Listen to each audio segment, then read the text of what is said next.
today I'm going to discuss gene prediction. So what is gene prediction? इस topic को हमने discuss करना है प्रोकार्योटिक के लिए भी एंड यूकार्योटिक के लिए भी. Okay, first of all we discussed about gene prediction. What is gene prediction? Okay, gene prediction and gene finding जो है ये दो टर्म दोनों यूज़ कर सकते हैं, इंटरचेंजेबल है ना, तो मीनिंग इसका लाइक सेम मीनिंग है. तो gene finding process of identifying potential coding region in an uncharacterized region of the genome.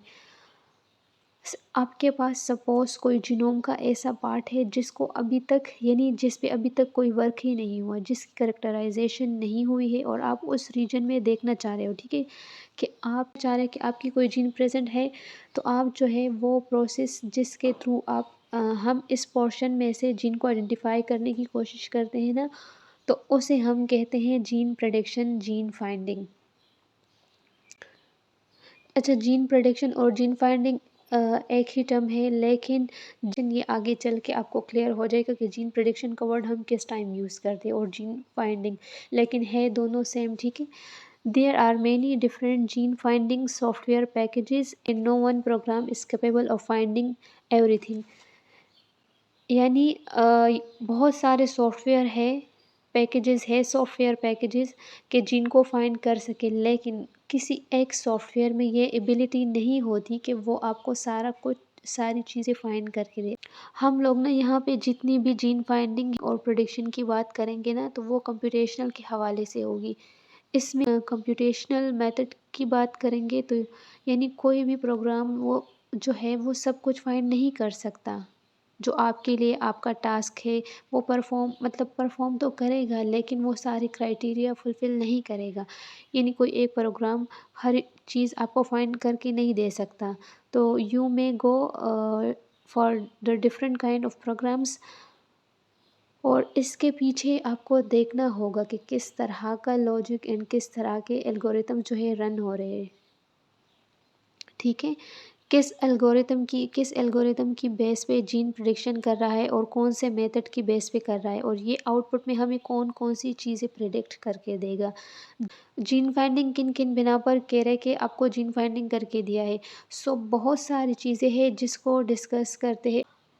Okay, इसमें बहुत से जीन फाइंडिंग मेथड्स हैं जो हम जीन फाइंडिंग के लिए यूज़ करते हैं, और जो सॉफ्टवेयर जो प्रोग्राम्स होते हैं उनके पीछे यही मेथड यूज़ हो रहे होते हैं. अब वो डिपेंड करता है कि किसने कौन से मेथड पे अपना एल्गोरिथम, अपना सॉफ्टवेयर डिज़ाइन किया हुआ है. ओके, यानी हर एक मेथड की बेस पे आपको प्रोग्राम्स मिल जाएंगे. यानी अब वो डिपेंड करता है, यानी जीन प्रिडिक्शन के जितने भी मेथड्स हैं, अलग अलग मेथड होते हैं ना, ठीक है. तो हर एक मेथड का जो है अलग अलग उसके लिए सॉफ्टवेयर डिज़ाइन हुआ होता है.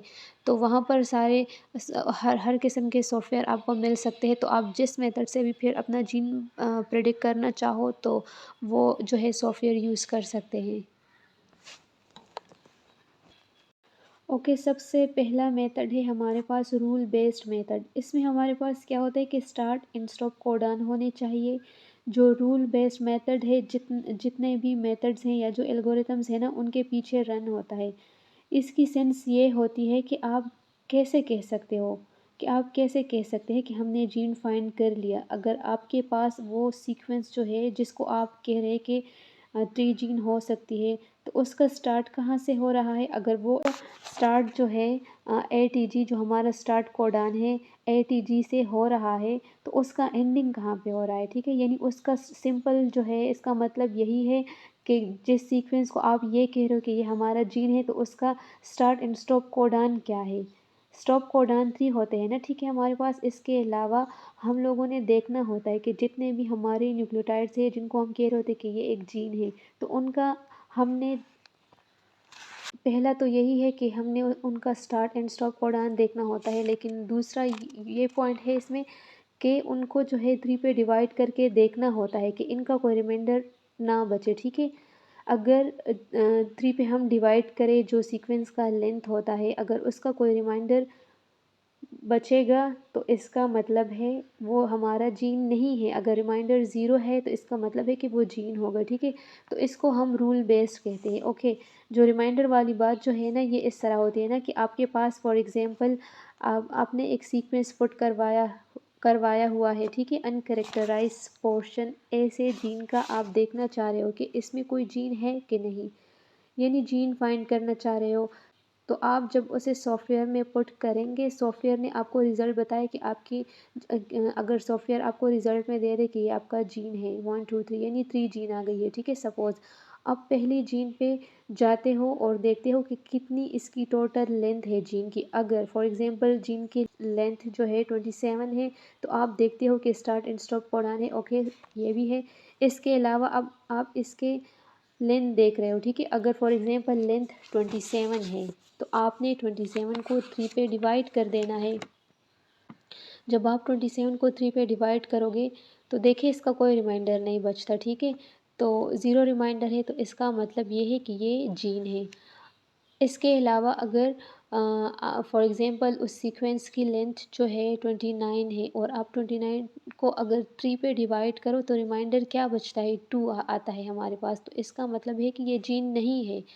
इसी तरह, ठीक है, मतलब सीक्वेंस के लेंथ को 3 पे डिवाइड करना है, अगर रिमाइंडर ज़ीरो आता है तो इसका मतलब है कि जीन है, अगर रिमाइंडर ज़ीरो नहीं आता है तो इसका मतलब है कि जीन नहीं है। तो पहला सेकंड पॉइंट ये हुआ, ठीक है, हमारे पास कि फर्स्ट जो है start and stop code on होना चाहिए, एंट्री पे डिवाइड करें, अगर रिमाइंडर है नहीं है तो वो जीन होगा, अदरवाइज़ जीन नहीं होगा हमारा। इसके अलावा थर्ड पॉइंट ये है कि जो है अगर आपके पास कोडान 50 है या 50 से ज़्यादा है तो भी हम कह सकते हैं कि ये हमारे पास जीन है। अगर 50 से कम है कोडान तो वो जीन नहीं होता। Okay, the second one is content based method. Okay, इसमें आपके पास जो है जीसी कंटेंट को देखा जाता है, कोडान वाइज को देखा जाता है, एंड इसके अलावा प्रमोटर रीजन को भी देखा जाता है। लाइक जितने भी कंटेंट बेस्ड मेथड होते हैं ना जीन प्रोडक्शन के लिए, चाहे वो प्रोकार्योटिक के लिए हो, यूकार्योटिक की हम बात करें, तो इसमें हमने देखना होता है कि हमारे पास प्रमोटर साइड है कि नहीं, ठीक है, टाटा बॉक्स वगैरह जो होते हैं, ठीक है। अगर प्रमोटर रीजन है, प्रमोटर रीजन प्रेजेंट है, तो इसका मतलब है हम कह सकते हैं कि जीन फाइंड हो गई है। अगर प्रमोटर साइड नहीं है तो जीन, इसका मतलब है कि जीन हमें नहीं मिला।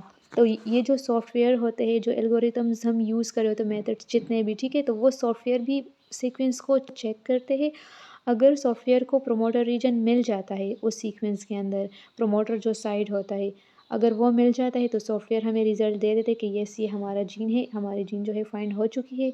अगर प्रमोटर साइड नहीं है तो इसका मतलब है उस सीक्वेंस में कोई जीन है ही नहीं। ओके, इसके अलावा अगर high number of GC content है या कोडान बाइस प्रेजेंट है तो भी हम कह सकते हैं कि हमारी जीन फाइंड हो चुकी है। मेथड जो है नाम से ही क्लियर है कि इसमें G high number of GC content देखना होता है कि जीसी कंटेंट है कि नहीं, जो हमारा ग्वानिन एंड साइटोसिन है, ठीक है। इसके अलावा कोडान बाइस, प्रमोटर साइड, अगर ये सारी चीज़ें प्रेजेंट है तो इसका मतलब है कि जीन फाइंड हो गई है। Okay, third one is similar based method. अब इसमें क्या होता है कि if we talk about all gene related genome, ठीक है, and compare them to query sequence by the blast. Okay, blast में हम क्या करते हैं, ब्लास्ट में हम क्या करते हैं कि जितने भी क्वेरी सीक्वेंसेस होते हैं उसको हम ब्लास्ट करवा के देखते हैं किसके साथ, जो हमारे पास प्रेफरेंस जीन पड़ी होती है, जिनमें हमें लगता है कि इनमें कि इन स्पीशीज़ में ये वाला जीन हो सकता है, तो उस क्वेरी सीक्वेंस को हम उन प्रेफरेंस जीन के साथ ब्लास्ट करवा देते, ठीक है। या फिर सारे स्पीशीज़ के अगेंस्ट जो है ब्लास्ट रन करवा के देखते हैं, क्योंकि हम सिमिलरिटी फाइंड करना चाह रहे होते, हम सिमिलर रीजन फाइंड आउट करना चाह रहे होते, या हम देखना चाह रहे होते कि जो हमारा सीक्वेंस है उसके क्लोजली रिलेटेड या उसके सिमिलर दूसरी स्पीशी में कौन सी प्रेजेंट है। इसकी एग्जांपल में जो है ऑर्थोलॉग्स होते हैं, ऑर्थोलॉग्स ऐसे होते हैं ना कि इनमें लाइक डिफरेंट स्पीशीज़ के जीन्स होते हैं, ठीक है, लेकिन इनका फंक्शन सेम होता है। जीन डिफरेंट होते हैं इनमें, वो भी अलग अलग स्पीशीज़ के, लेकिन फंक्शन इनका होता सेम है। तो ये सिमिलर बेस मेथड की एग्जांपल है ऑर्थोलॉग्स।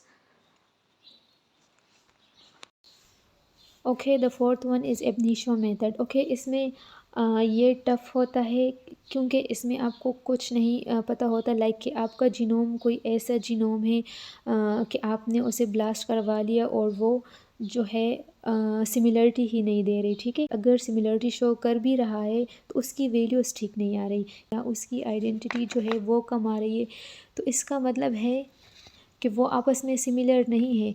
आप उसको उसके रेफरेंस जीनोम के लिए, जीन प्रेडिक्ट करने के लिए, जीन फाइंड करने के लिए यूज़ नहीं कर सकते। तो इसके बाद अब क्या होगा कि एब इनिशियो में यानी जिस तरह जो हमारा थर्ड मेथड है ना, सिमिलर बेस्ड मेथड, उसमें हम क्या देखते हैं कि हम सीक्वेंस देखते हैं, सिमिलरिटी देखते हैं, ठीक है। अगर हमारे पास सिमिलरिटी आ जाती है तो यस हम कहते हैं कि जीन फाइंड हो गई है। लेकिन अगर सिमिलरिटी नहीं आ रही तो तब हम जो है एब इनिशियो मेथड पे आएंगे। यानी इसमें सारा का सारा काम आपको ख़ुद से देखना होता है एब इनिशियो मेथड में। इसमें हमारे पास डिफरेंट तरह के मॉडल्स भी होते हैं, और जैसे ये fast Fourier transformation FFT algorithm बहुत ज़्यादा फेमस है एब इनिशियो मेथड में, ठीक है। तो आप एब इनिशियो का कोई भी सॉफ्टवेयर अगर यूज़ करोगे तो वहाँ मेंशन होगा कि इसके पीछे कौन से मॉडल्स है, कौन से एल्गोरिथम्स है, जैसे कि हिडन मार्कोव मॉडल है या FFT की बेस पे, लाइक वो आपको पूरी हिस्ट्री बता देंगे कि कौन सा मॉडल या कौन सा एल्गोरिथम हम यूज़ कर रहे हैं, ठीक है। ओके, एब इनिशियो मेथड में ऐसा होता है ना कि जो हमारे सिग्नल्स होते हैं, तो एब इनिशियो बेस्ड मेथड जो है ना वो ख़ुद ब खुद बता देता है कि जीन प्रेडिक्शन के लिए ये सिग्नल होना लाजमी है। यानी जिस तरह हमने सेकंड मेथड में पढ़ा कि प्रोमोटर साइड होगा तो हम कह सकते हैं कि जीन फाइंड हो गई है, या स्टार्ट एंड स्टॉप कोडॉन वगैरह, ठीक है। यानी इसमें किसी रेफरेंस जीन की ज़रूरत नहीं होती।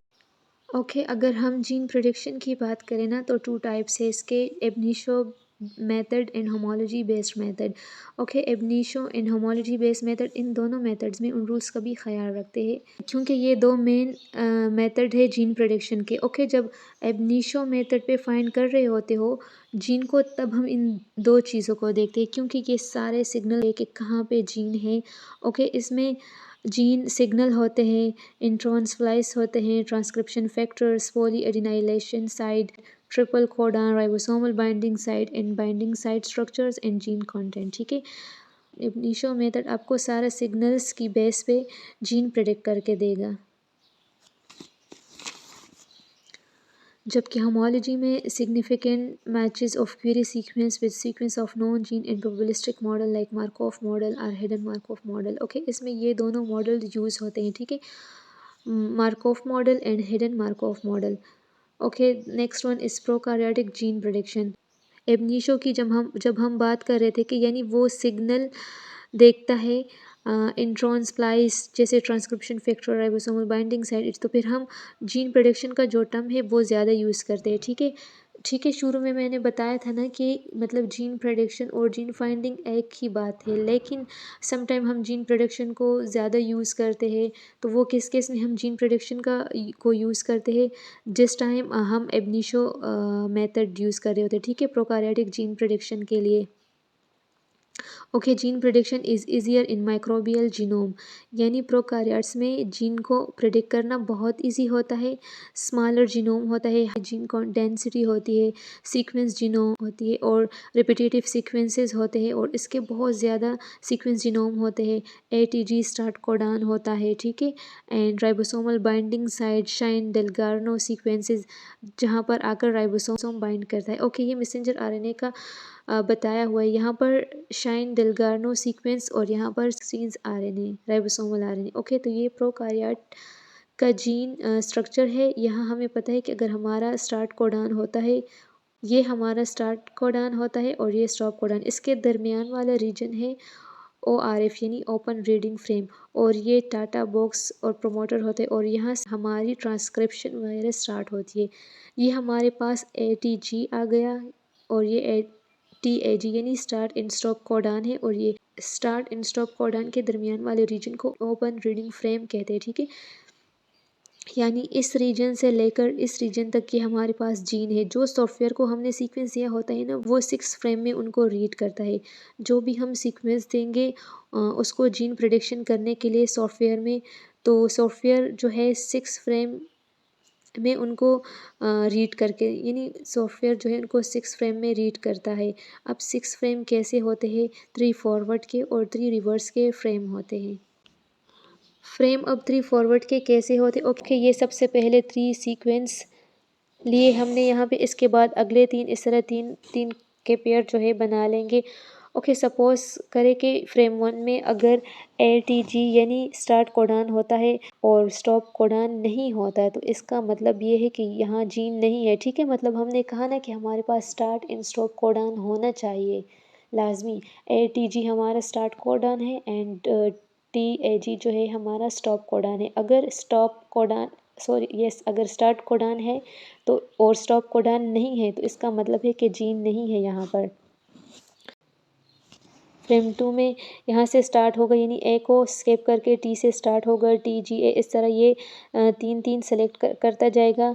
फिर जो है अगले 3, फिर जो तीसरा होगा तो इसमें फिर जो तीसरे फ्रेम में आएंगे ना, तो वहाँ ए और टी को स्किप करके जी से स्टार्ट होगा। तो इस तरह 3 फ्रेम बनाकर वो चेक करता जाएगा जब तक उसको स्टॉप कोडान नहीं मिल जाता।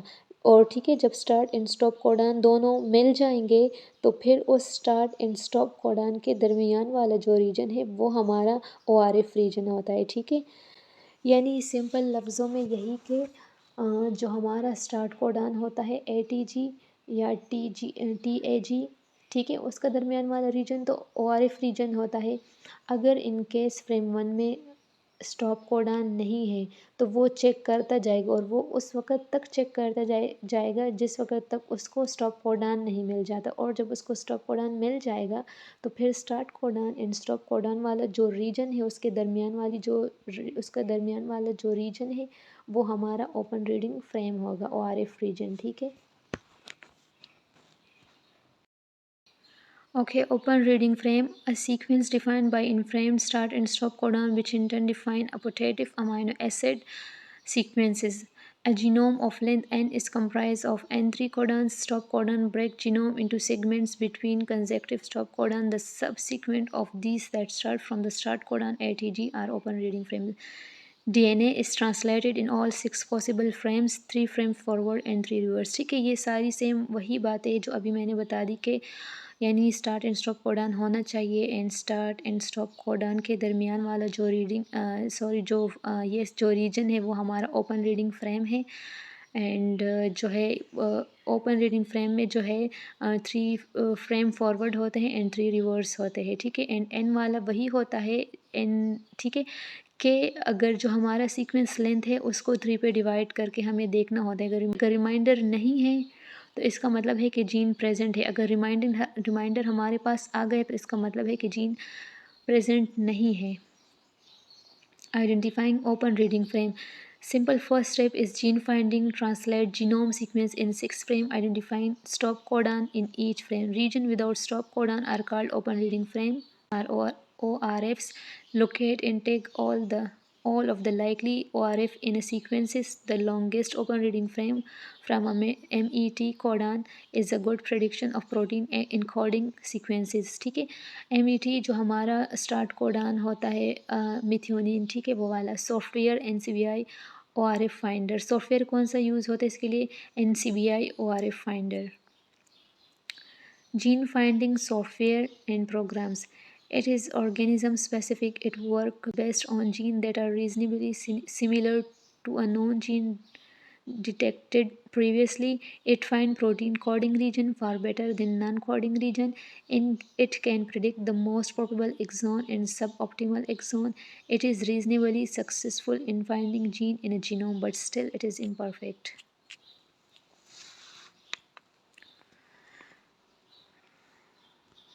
Problem with ORF: finding a single character. Sequencing error can hide a stop codon or insert a false stop codon, preventing accurate identification of ORFs. Short exon can be overlooked. Multiple transcripts or ORFs on complementary strand can confuse। ठीक है, अगर stop codon नहीं है या कोई मतलब mutation हो जाए ना, तो तब भी हमारा जीन जो है फाइंड नहीं हो पाएगा।